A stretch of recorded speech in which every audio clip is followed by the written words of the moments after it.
Hello students, welcome to the Indraprastha Law College, Greater Noida. My name is Jyoti Gaur and this is the second part of the previous video. Our today topic is socialist economy, or we can say command economy.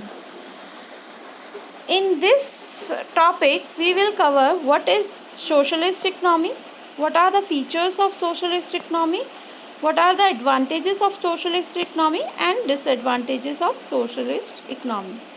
So first we will learn what is socialist economy.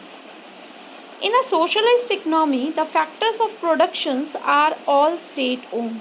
Means socialist economy में जितने भी factor of productions होते हैं वो सारे government के control में होते हैं.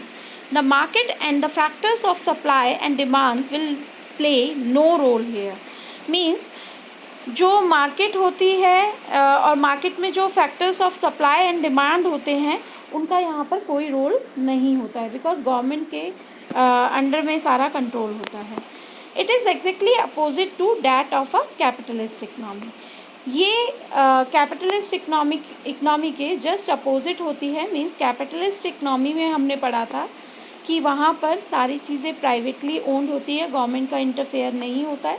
लेकिन इस सोशलिस्ट इकनॉमी में जस्ट अपोजिट होता है, यहाँ पर सारा कंट्रोल गवर्नमेंट का होता है. All citizens get the benefits from the production of goods and services on the basis of equal right. इस तरीके की इकनॉमी में जो सिटीजन्स होते हैं उनको इक्वली राइट्स होते हैं सारी चीज़ों के लिए, मतलब वहाँ पर कोई भेदभाव नहीं होता है. Hence this type of economy is also known as command economy. इस इकनॉमी को एक हम दूसरे नाम से भी जानते हैं, that is command economy. Now comes to the features of socialist or command economy. The first feature is collective ownership of resources. Here collective ownership of resources means in a socialist economy the entire foundation is based on socio-economic objectives. The welfare of the people take precedence over the profit motive, and so all the major factors and resources of production are in the ownership of the state itself. Means इस तरीके की economy में जो सारा foundation होता है वो based होता है लोगों के सोशो इकोनॉमिक ऑब्जेक्टिव्स पे. मतलब यहाँ पर लोगों के कल्याण की बात की जाती है, प्रॉफिट मोटिव यहाँ पर उसका नहीं होता है इकनॉमी का. सो यहाँ पर जितने भी फैक्टर्स और रिसोर्सेज होते हैं प्रोडक्शन के वो सारे गवर्नमेंट के कंट्रोल में होते हैं. Second is central economic planning.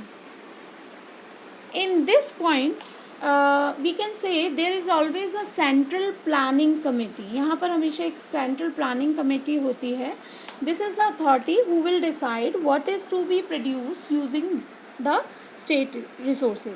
मतलब यहाँ पर ये एक अथॉरिटी होती है जो डिसाइड करती है कि जो स्टेट के जितने रिसोर्सेज हैं उनसे हम क्या बनाएंगे. They will also decide the quantity and the method of production. वो ये भी डिसाइड करते हैं कि कितना प्रोड्यूस करेंगे और किस मेथड से ये प्रोडक्शन किया जाता है. ठीक है. Next is no choice for consumers.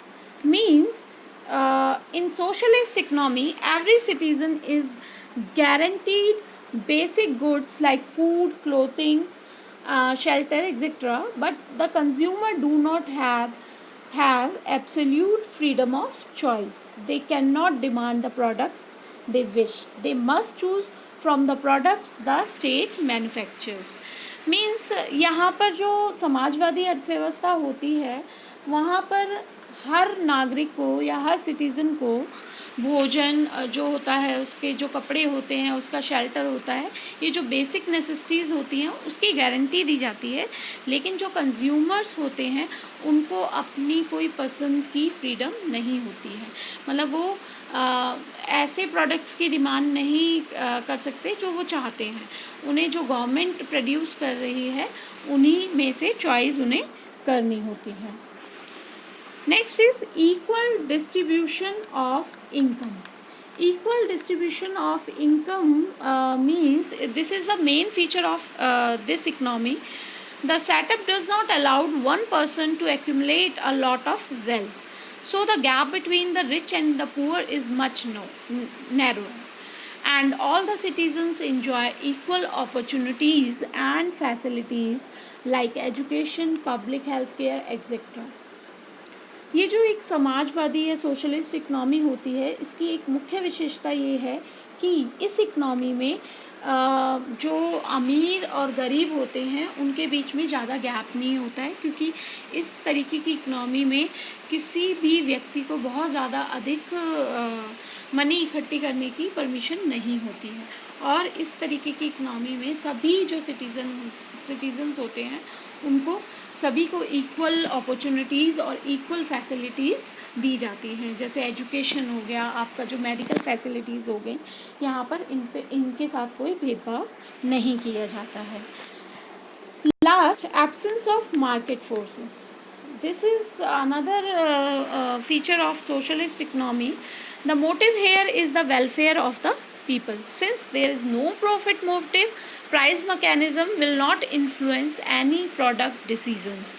So the pricing structure in a socialist economy is administrated pricing, which is set by the planning commission on the basis of their social economic object. मतलब इस तरीके की अर्थव्यवस्था में यहाँ पर सरकार का जो मुख्य उद्देश्य होता है वो लोगों का कल्याण करना होता है। उनका ये मोटिव नहीं होता कि उन्हें प्रॉफिट अर्न करना है। इसलिए यहाँ पर जो भी प्रोडक्ट डिसीज़न होता है उस पे कोई प्रभाव नहीं पड़ता लोगों का। सो इस तरीके की अर्थव्यवस्था में जो प्राइजेस फिक्स किए जाते हैं वो एक प्लानिंग कमीशन होता है और वो अपने ऑब्जेक्ट्स को ध्यान में रख कर प्राइस डिसाइड करते हैं। यहाँ पर एब्सेंस ऑफ मार्केट फोर्स होता है, मतलब डिमांड और सप्लाई के कोई फोर्सेस नहीं होते हैं। Next is advantages of socialist और command economy. So first is it promotes the equitable distribution of wealth and social justice. Means इसका जो पहला एडवांटेज है सोशलिस्ट या समाजवादी अर्थव्यवस्था का, दैट इज़ कि यहाँ पर धन और जो जस्टिस होता है ये उसको इक्विटेबल डिस्ट्रीब्यूशन करता है, मतलब सबको समान न्याय और समान धन को बढ़ावा देता है. Second, it minimise unemployment. इस तरीके की अर्थव्यवस्था में जो अनएम्प्लॉयमेंट होता है वो बहुत कम होता है, क्योंकि सभी को समान अवसर प्रदान किए जाते हैं. तो यहाँ पर जो रोज़गार होता है वो सभी लोगों को देने की कोशिश की जाती है, तो ये बेरोजगारी को कम करता है. Third is it ensure that all citizens have the means to achieve a minimum living standard. Means इस तरीके की इकनॉमी में ये डिसाइड किया जाता है या श्योरिटी दी जाती है कि सभी सिटीजन्स के पास जो बेसिक आपकी मिनिमम लिविंग स्टैंडर्ड है वो सबके पास हो, सारे सिटीजन्स को वो सुविधा मिले. Next is it provide comprehensive social security to all its member. Means इस तरीके की इकनॉमी में ये कोशिश की जाती है कि सभी जो सिटीजन्स होते हैं उनको एक सामाजिक सुरक्षा समान रूप से प्रदान की जाए. Next is disadvantages of socialist और command economy. So first is breeding ground for corruption, red tapeism and favoritism. Means socialist economy में जो डिसएडवांटेज है वो ये है कि इसमें जो आपका करप्शन होता है या रेड टैपिज़म होता है या जो फेवरेटिज़म पक्षपात होता है यहाँ पर बहुत ज़्यादा होता है, क्योंकि यहाँ पे जो सारी कंट्रोल होता है वो आपके स्टेट के पास या गवर्नमेंट के पास या केंद्रीय जो योजना प्राधिकरण होता है उनके पास होता है, तो वो कई बार अपने व्यक्तिगत लाभ के लिए इसका मिसयूज़ करते हैं. Second is lack of hard work and creativity. Means इसमें जो होता है कि हार्डवर्क और क्रिएटिविटी का कमी होती है, क्योंकि सारा का सारा जो गवर्नमेंट होती है वो सिटीजन्स को एश्योरिटी देती है मिनिमम बेसिक चीज़ों की, और रोज़गार की भी वो गारंटी देती है। तो उससे क्या होता है कि जो लोग होते हैं वो इसमें मेहनत और जो उनकी क्रिएटिविटी है वो निकल कर नहीं आती है। Third is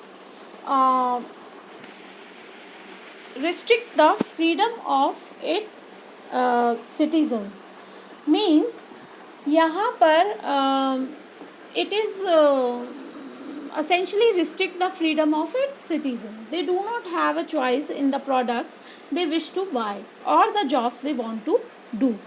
Their freedom is further curtailed by the inability to own any private property. Means इसमें जो फ्रीडम ऑफ सिटीज़न होती है वो रिस्ट्रिक्टेड होती है, क्योंकि जो कस्टमर्स हैं या जो सिटीजन्स हैं वो जो भी ख़रीदना चाहते हैं वो अपनी फ्रीडम से नहीं ख़रीद सकते, बिकॉज गवर्नमेंट जो प्रोड्यूस करके देती है उन्हें उसी में से चॉइस करनी होती है, और जो गवर्नमेंट जॉब्स प्रोवाइड करती हैं वही उनको करनी पड़ती है। वो अपनी मर्ज़ी से कोई कुछ भी चीज़ डिसाइड नहीं कर सकते। सो thank you and have a nice day.